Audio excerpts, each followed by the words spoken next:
Bonjour Emmanuel Hamelin, Bonjour Paul Satis. conseiller municipal d'opposition à Lyon, conseiller métropolitain, ancien député de la Croix-Rousse et membre du conseil exécutif des Républicains, dont un des patrons, Laurent Wauquiez, est candidat aux élections régionales en Rhône-Alpes et Auvergne. Je vais rappeler la date, je le fais à chaque fois, mais ça va mieux en le répétant, 6 et 13 décembre prochain.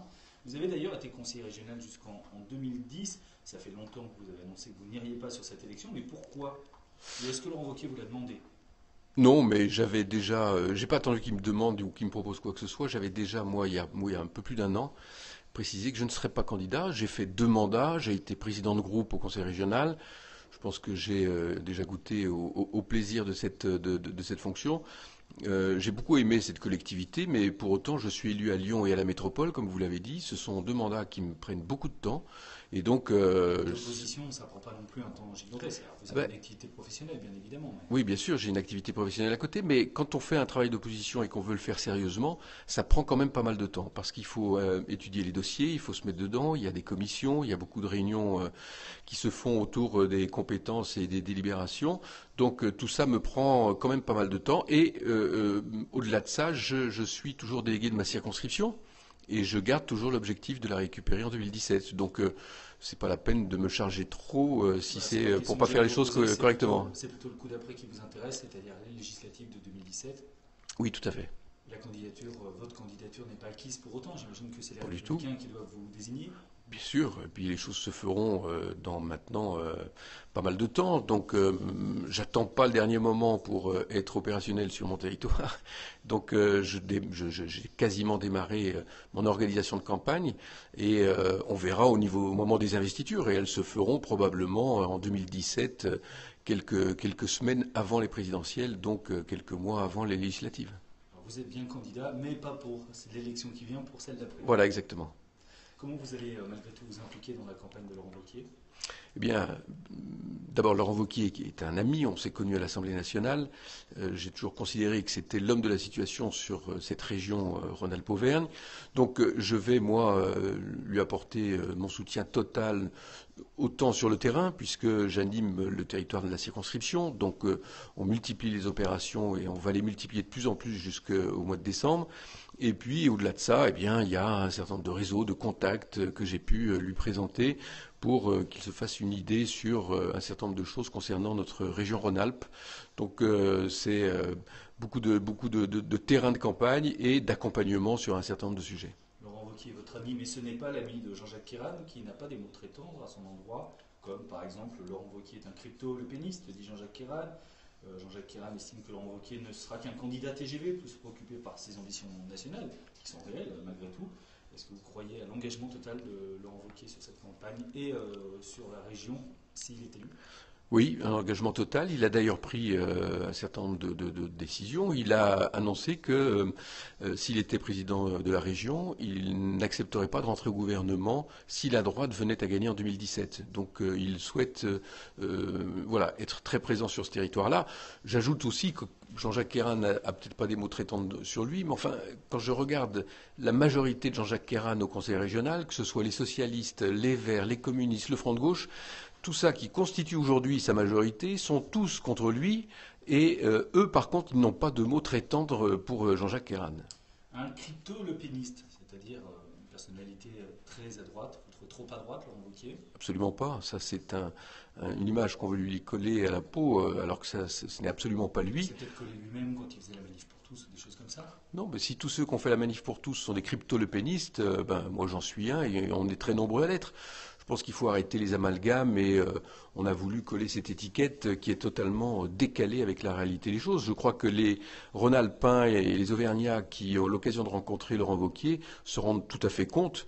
Il est très éloigné des thèses du Front National. D'ailleurs, en tant que numéro 3 des Républicains à Paris, il a pris très régulièrement des positions très fermes vis-à-vis du Front National.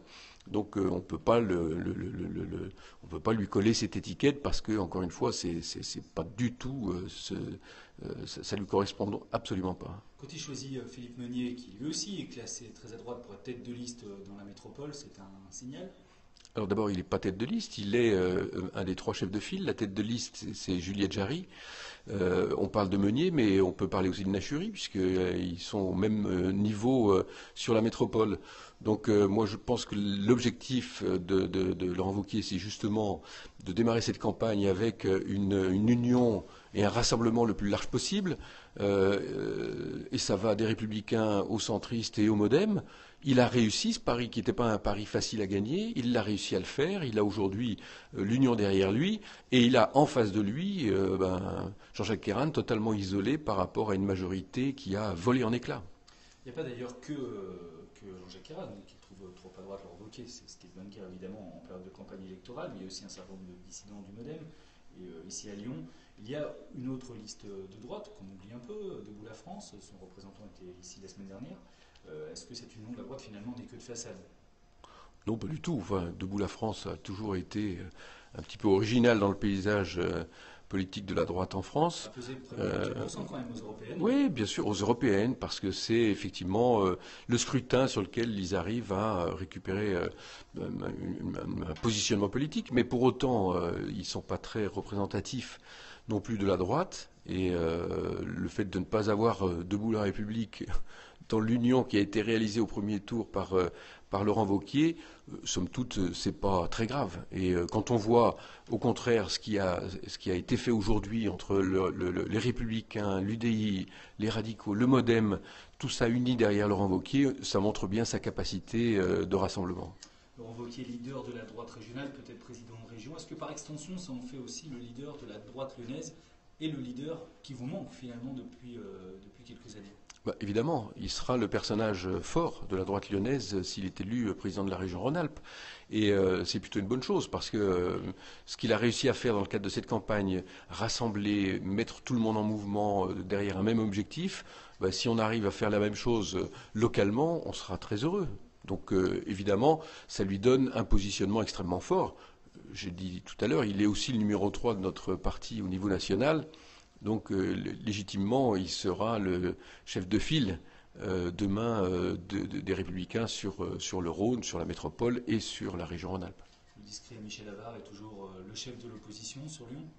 Oui, bien sûr, il est toujours le chef de l'opposition. Il n'est pas contesté en tant que tel.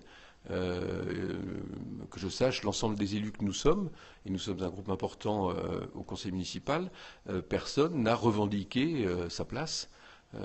Moi, j'avais été candidat contre lui dans le cadre des primaires, mais je l'avais dit clairement. Aujourd'hui, il n'y a pas une voix qui demande à Michel Avart de laisser la place. Est-ce que c'est une voix qui porte suffisamment face à Gérard Collomb? Écoutez, je pense qu'il ne faut pas demander à Michel Avart de faire tout alors qu'on est un groupe politique. En ce qui me concerne, je m'exprime assez régulièrement dans les médias. On est certains autres à le faire. Michel Avart, bien évidemment. Donc, il n'est pas le seul à prendre la parole. Et ce n'est pas à lui seul qu'on demande de le faire. Donc on est un certain nombre d'autres élus à s'exprimer dans les médias, à prendre des positions, à défendre un certain nombre de choses dans le cadre des conseils, que ce soit à la ville ou à la métropole. Et voilà, et chacun existe à sa manière. Un chiffre intéressant publié par le Progrès ce matin, c'est le chiffre de l'augmentation de la taxe foncière entre 2009 et 2014. C'est donc le principal impôt local pour les citoyens, évidemment, la taxe foncière. Rhône plus métropole de Lyon, l'augmentation est de 17,38 sur cette période de 5 ans, alors que pour la France, elle est de 16,42. Pourquoi sur la métropole lyonnaise et sur le Rhône, alors la gauche et droite confondues pour le coup, on paye plus d'impôts, ou l'augmentation est plus importante qu'ailleurs? Écoutez, il y a deux choses derrière cette augmentation. La première, c'est que on le voit, le gouvernement qui annonce à grand renfort de communication qu'il baisse les impôts. En réalité, la pression fiscale a considérablement augmenté depuis l'arrivée de François Hollande au gouvernement.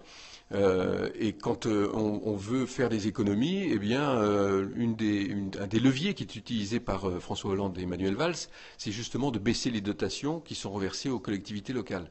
Donc, quand les collectivités locales n'ont plus les mêmes moyens, si elles veulent maintenir le même niveau d'intervention, eh bien, qu'est-ce qu'elles font? Soit elles augmentent la dette, soit elles augmentent les impôts.